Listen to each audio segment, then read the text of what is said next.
Good morning, everyone, and welcome. Welcome to the Kim Pagano Show, the brighter side of life. And of course, life in business happens to us every single day. And of course, we are in our political months right now. We're down to the wire. And I know you're probably going political. Kim doesn't talk about political. I don't talk about political, but what I do talk about is division.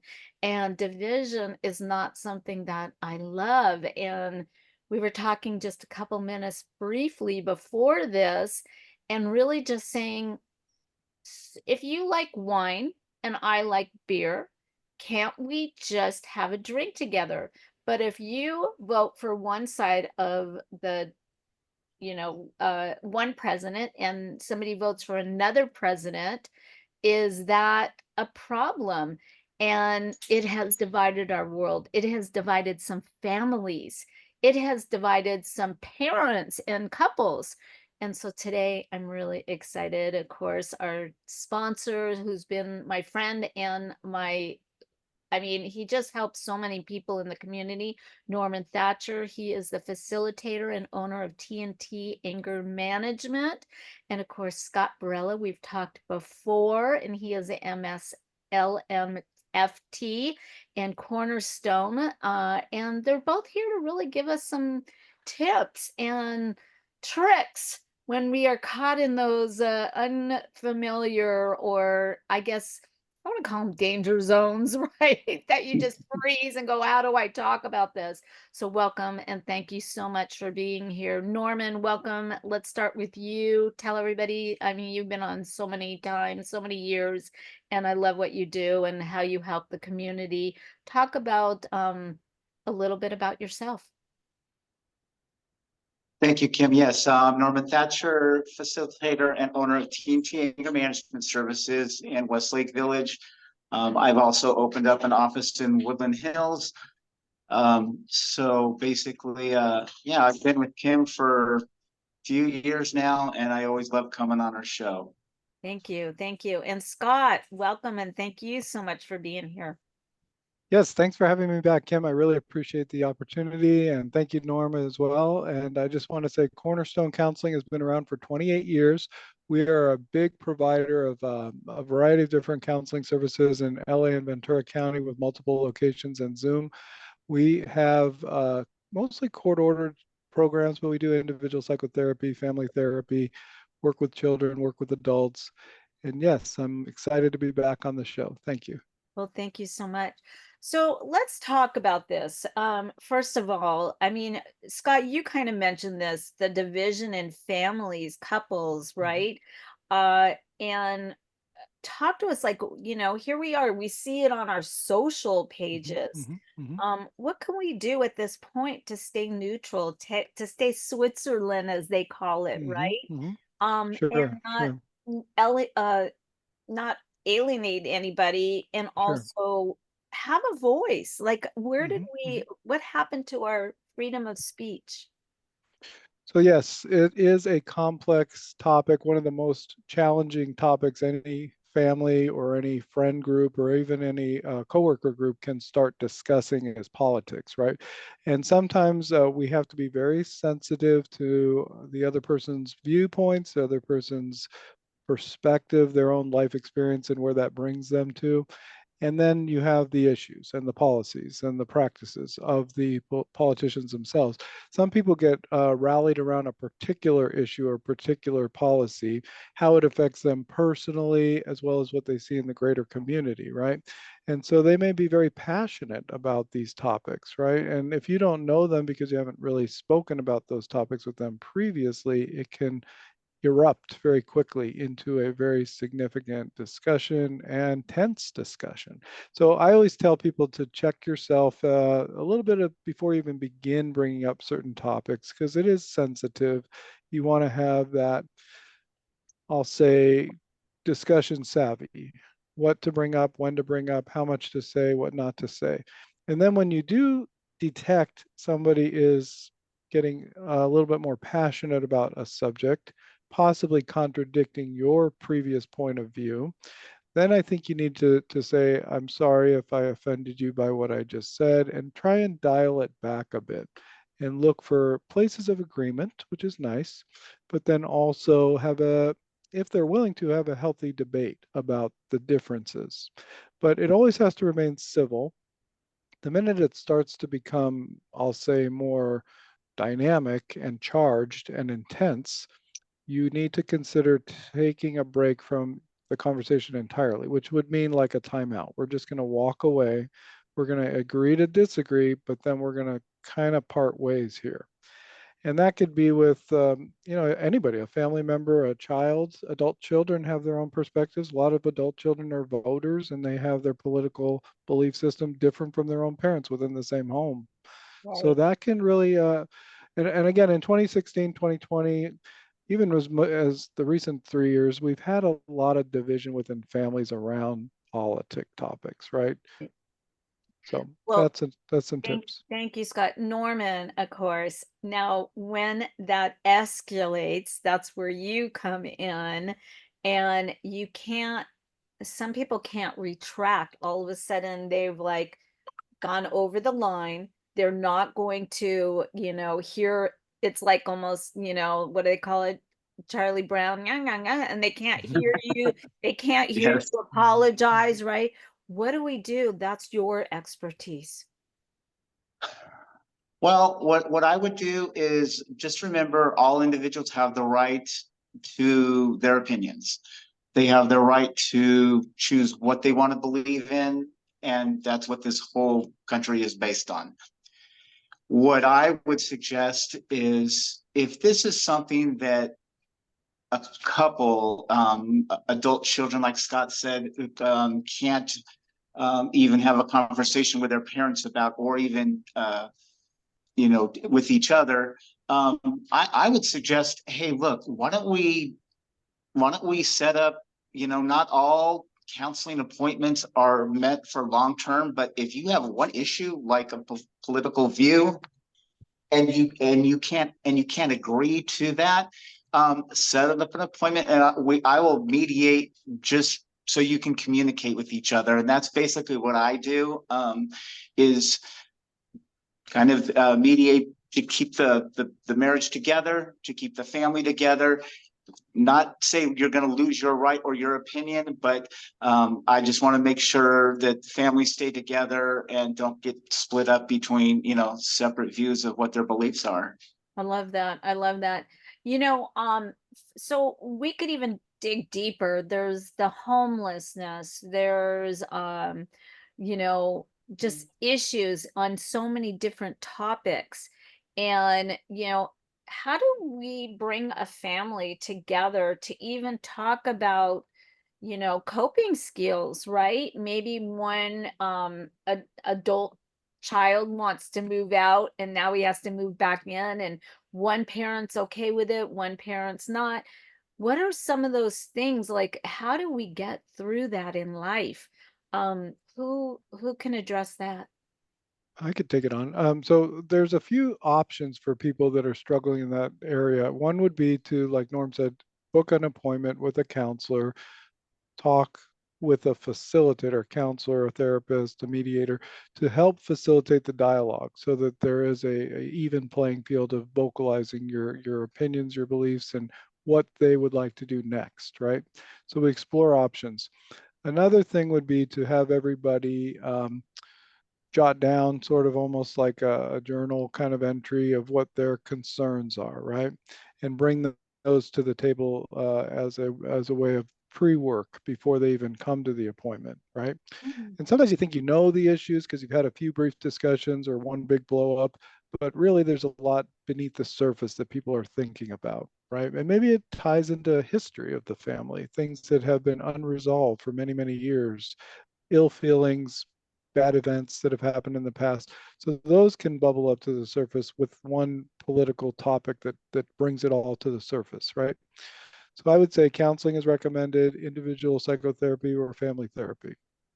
I love that. And you think about, I mean, we're just on one topic right here. Okay. Mhm, That's not the bottom line, mhm, because mhm, it is either learned You know, you've either inherited from a family member, you've been taught something that maybe that's an old story that you just keep bringing up. I mean, Norman, you probably deal with this. Well, you probably both deal with this a lot, where you have somebody come in, and as you dig deeper, you're like, oh, my dad used to do this, or oh, my mom used to do this. Yeah. And Mhm. I didn't even realize this is where it's coming from, right? Talk to us a little bit about that, Norman.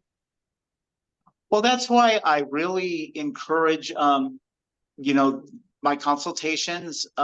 Hey, let's just come in, see what, just to see what things are happening with you, obviously as an individual. It could be as a couple, it could be as a family. And when I come in, they'll say, oh, well, yeah, we just argue a little bit. I said, okay. So after getting to know them, I brought in a couple months back, and they literally went on saying how great things were. Like, we get along 80%, and we do this, and we go camping, and we do blah, blah, blah, blah, blah. And then at the end, it was like, oh, but there's no trust. And that just triggered, after 45 minutes of beautiful togetherness, like, I had to cancel my next appointment and just go with another hour with them, because I couldn't leave them, like, to even drive home together. So you got to play the whole thing out all the way through. And yeah, so Wow. you just never know what people are thinking. And like Scott said, they're just coming in for the tip of the iceberg, and because there's so much other things underneath it. I wish there was more time for people than an hour, because I think they really need more time, and that's why people do sometimes multiple classes a week. That's really interesting. And I think that I've heard of family meetings. Scott, have you ever thought of that, or like suggest that to people, family meetings, so that it doesn't escalate, you Sure. know? So like every Yeah. Sunday, you know, it's either a Yeah. meeting, hey, how did this week go for you? Was there anything that Yeah. I did that Yeah. really upset you, you know? Yeah, those are check-in meetings. Sometimes they're scheduled, sometimes they're impromptu meetings. But the idea is to get the issues out on the table. I would rather hear about it, bring it to the surface, than leave it beneath the surface and just be tense in the house all week, right?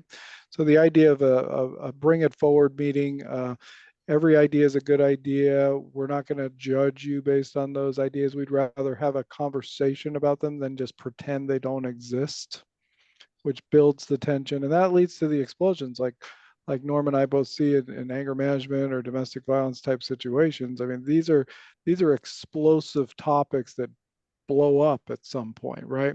There's a reason why the police got more calls in the pandemic years, and because people are home, they're tense, there's stress, there's money issues, there's political problems that defy solution sometimes, and you have these families trying to cope with it all, Right.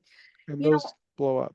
great comment. And I am really active on like a lot of the moms groups, and I Mhm. see right now we're at back to school time now, Mhm, and a mhm, lot of people are like, I don't know what's wrong with me. I'm just not feeling it. I'm depressed. mm, mm, I'm mhm. anxious. I'm having, what are why is it like all of a sudden the kids go back to school now, they're just more prevalent on what they're feeling? What's your thoughts? Well, I just had a new individual client who came in. Everything, was going well for about the last 3 to 4 weeks. And then last week, he had to cancel appointment because he had to get kids to school and do other things. And I get it. So now it's, oh, I physically have to get my kid to, point B at 8 a.m. Oh, I have to get him back home and have to be there at 3 p.m. Where in the summer, it was kind of like lax and kick back. There was no homework. Yeah, when the kids bring their homework, they're bringing it to mom and dad.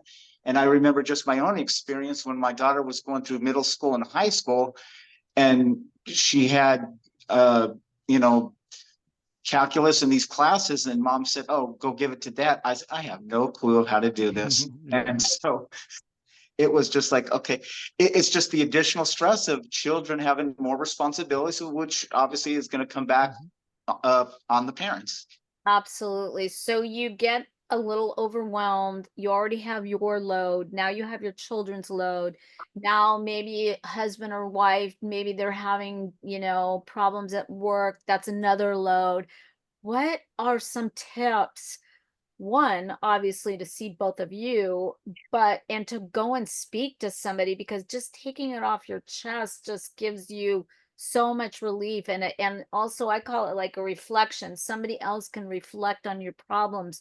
But what are some tips going back to school right now in this political 3 months of like Sure. anxiousness, unsureness of our country, the wars that we're in, going to the grocery store and everything's so expensive.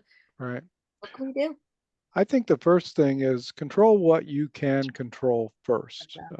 Take what you can on, make sure you create to-do lists, make sure you're checking those things off as you complete them, celebrate the accomplishments of the day, feel really good about those things, and then move on to the next day. And again, prioritization is key. I use to-do lists. I use calendarization of items. I make sure I know what I got to get done, when I got to get it done, and what is in my control and what is not in my control. And I do the best I can with the things that are out of my control. So that means letting people know of your concerns and issues, but kind of leaving it there, right? And then moving on to the next thing you can accomplish for the day. And when you have children, there's so much to do, whether it's shopping, whether it's getting them ready for school, whether it's doing homework, whether it's the extracurriculars, which so many kids are doing so many things. I see families where their kids are in multiple extracurricular sports, music, scouting, a lot of academic decathlons, whatever the case may be. They're always promoting children to be, well equipped for life, but also sometimes stretched thin. And that also brings back to the point about the parents being moving all around, dropping kids off in multiple places, having a lot on their plate. So it does add anxiety and stress to the workload of the week. But managing your emotions, getting to-do lists, making sure you are in control of what you can get done, and accomplishing that. I love it. And if I could, yeah, please. if I could, yeah, I'm sorry, Kim, if I could just add to what Scott's saying, that's part of my interventions also. There are work booklets that, so people physically have items they can take home and write these goals, interventions, time management, structure their day. And I found it, and they've found it to be very helpful. I just wanted to add that. No, I love that. I know for me, when I get overloaded, I have to I kind of look at my plate and go, okay, I'm an overachiever. So what can I take off of my plate that's not going to really matter right now? And so I put my priorities in, and I love checking things off, Scott. So and I'm like, my husband's like a list of a list of a list of a list, right? But I'm like, that's what makes me feel like accomplished and know that I'm not losing track of my life and all the things that I have to be in charge of. So Yeah, it's really simple tools like that. I know it goes back to the basics, listing things out, prioritization, even as simple as an ABC method, right? What are my talk to A us items, about B that. items, C items? It's simple, right? And then you just get those A items done today. Sure, sometimes you're gonna have to roll it over a day, maybe even a week, but you're still gonna have organization. You're gonna feel more in control of your life. Wow, I love that. And Scott, do you teach that when you're working with people? Sure, absolutely. I do what's called cognitive behavioral intervention strategies. I think Norm does too. We teach life skills in our book. I wrote a book on life skills for men and one for women. And so that's a tool that we teach at Cornerstone. Oh my gosh, I love that. I think every teen should. I want to have you come back just for that book, okay? Because I Okay. think that's so important, and I Sure, would love sure, you to send me one of those. sure. So yeah, Will I think do. that's so important. Organization, when like I'll wake up in the middle of the night and my husband's like, "Oh God, she's working harder than she does in the day," and I'm like, already, I have a pad next to my bed so that I could just dump on it, Right. get everything out so I can go back to sleep. But it's like it's an alarm clock, right? Norm, you're laughing, but you know me really good. I am like the organized queen. Yeah. Even as late as last night when I was doing some just last minute prep for the show, I had my clients. I had dinner with the family, took a shower, and then my wife went to bed and I had my little lamp on and she goes, "What are you doing now? I thought you were done." I said, "Oh, I am, but this is for tomorrow's project." So she's like, "Okay, whatever, just do you and then go to bed." Yeah, and you know what? And that's a really good practice also, is to see what you got done in the day and then figure out what you need to have a good running start into your next day. Mhm. So when you wake up, because I always tell my children, right, take care of what you've done today, because tomorrow will be a whole new set of Mhm. excitement, right? Absolutely. I want to say Right. excitement Yes. on the positive side of it. Yeah, well, I Yeah. love this. Really good tips. Is there anything that you can add to it that we've missed that can help people? And then I just really want to share how they can get in touch with both of you. Just recapping, patience through this political process. Again, things may be tense at home, different policies, different belief systems, different voting strategies. But the idea is to just have dialogue, be open-minded, share concerns if need be. And as families, do your best to bring the issues positively to the surface without keeping them buried underneath and exploding later. I love that. Norman? I agree 100% with everything Scott just said. I guess my intervention would be to verbalize your right to say what you think. I'm not going to take a side, but just go out and vote. 17% of people don't even understand what they're voting about, and they're not interested. So read up on the information and just get out there. Your single vote does count. I love it. I love that. That's very good. And you know what? And have a voice. So many of us get shut down, and it's all about you count. We all count. And I want everybody to just realize how important they are. So, you guys, thank you so much. Norman Thatcher, TNT Anger Management, Scott Barella, and of course, Cornerstone Counseling.